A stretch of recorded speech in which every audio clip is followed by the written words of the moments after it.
केसरी कुस्ती स्पर्धेतील वादावर पडदा टाकण्यासाठी सांगलीतील पहलवान पृथ्वीराज मोहोळ आणि पहलवान शिवराज राक्षे यांच्यात विशेष कुस्ती सामना होणार आहे।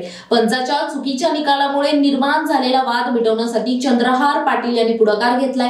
हा सामना सांगलीतील तरुण भारत क्रीडांगणावर घेण्याचा विचार आहे। त्यामुळे आता दोन्ही पहलवानांच्या निर्णयाकडे लक्ष असून दोन्ही मल्लांनी होकार दिला तर लवकरच या कुस्तीची तारीख जाहीर करण्यात येईल। दोन्ही एकत्र येऊन या दोघांच्या समन्वयानं एक महाराष्ट्र केसरी स्पर्धा या महाराष्ट्रामध्ये झाली पाहिजे।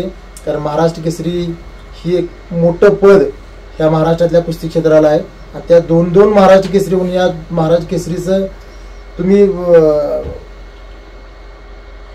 नाव कमी करताय असं मला वाटतंय। म्हणून लवकरात लवकर मुख्यमंत्री, दोन्ही उपमुख्यमंत्री आदरणीय पवार साहेब, उद्धव ठाकरे साहेब यांना भेटून या दोन्ही संघ परिषद आणि संघ एकत्र येऊन एक महाराष्ट्र केसरी या महाराष्ट्रामध्ये व्हावी। तसेच शिवराज राक्षे व महेंद्र गायकवाड यांचं 3 वर्षासाठी झालेलं निलंबन हे पाठीमागं घ्यावं यासाठी या सर्व प्रमुख नेत्यांना लवकरात लवकर भेटणार आहोत। महाराष्ट्र केसरीची पण तुमची मागणी यापूर्वीही मी सांगलीमध्ये महाराष्ट्र केसरी स्पर्धेचं आयोजन मिळावं म्हणून 2 वर्षापूर्वी मी मागणी केलेली होती, प्रेस घेतलेली होती की महाराष्ट्र केसरी विजेत्याला 1 कोटी रुपयाचं बक्षीस देऊन त्याचा सन्मान या सांगली जिल्ह्यामध्ये केला जाईल। त्याच्या पाठीमागचं कारण एवढंच होतं की एक महाराष्ट्र केसरी होत असताना 50 ते 60 लाख रुपये खर्च करून 15-20 वर्ष त्याची मेहनत करून तो त्या पदापर्यंत पोहोचला असतो। अशा एका स्पर्धेत जवळजवळ 100 चांगले कुस्तीपटू तिथे खेळलेले असतात आणि त्यातनं एक महाराष्ट्र केसरी होतो। त्याला योग्य तो सन्मान झाला पाहिजे। सांगलीमधनं एक पैंडा पडला पाहिजे महाराष्ट्रामध्ये की महाराष्ट्र केसरी विजेत्याला 1 कोटी रुपये बक्षीस सांगली जिल्ह्याने दिलं तर येणाऱ्या काळामध्ये नगरला घेऊ दे, औरंगाबादला घेऊ दे, तिथं स्पर्धा घेतल्या तर महाराष्ट्र केसरी विजेत्याला 1 कोटी रुपये देण्याची जी तयारी आहे तो स्पर्धा भविष्यामध्ये घेईल।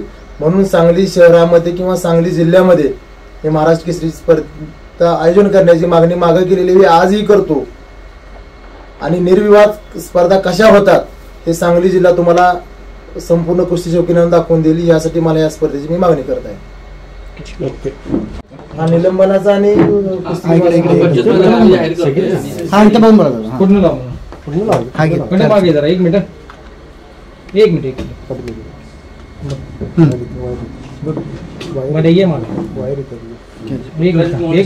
जाहीर झाली म्हणून तुम्ही घोषणा करा। हा, पृथ्वीराज मोहोळची भूमिका जाहीर झाली नसेल काय उपयोग नव्हता ना। आज सकाळीच न्यूजच्या माध्यमातून बघितलं, पृथ्वीराज मोहोळनं जाहीर केलं की मी आज शिवराज राक्षेवर कुस्ती खेळण्यास तयार आहे आणि खरं त्याने एक बाईट दिली की पंचांच्या निर्णयाचं वाईट वाटतं। खरं पृथ्वीराजच्या खेळाडू वृत्तीचं म्हणजे कौतुक केलं पाहिजे। आज तो पुन्हा खेळण्यास तयारी झाला आणि पंचांच्या निर्णयाचं वाईट वाटतं म्हणजे याच्यातनं समजून जातो की आपण त्या दिवशी काय घडलं ते।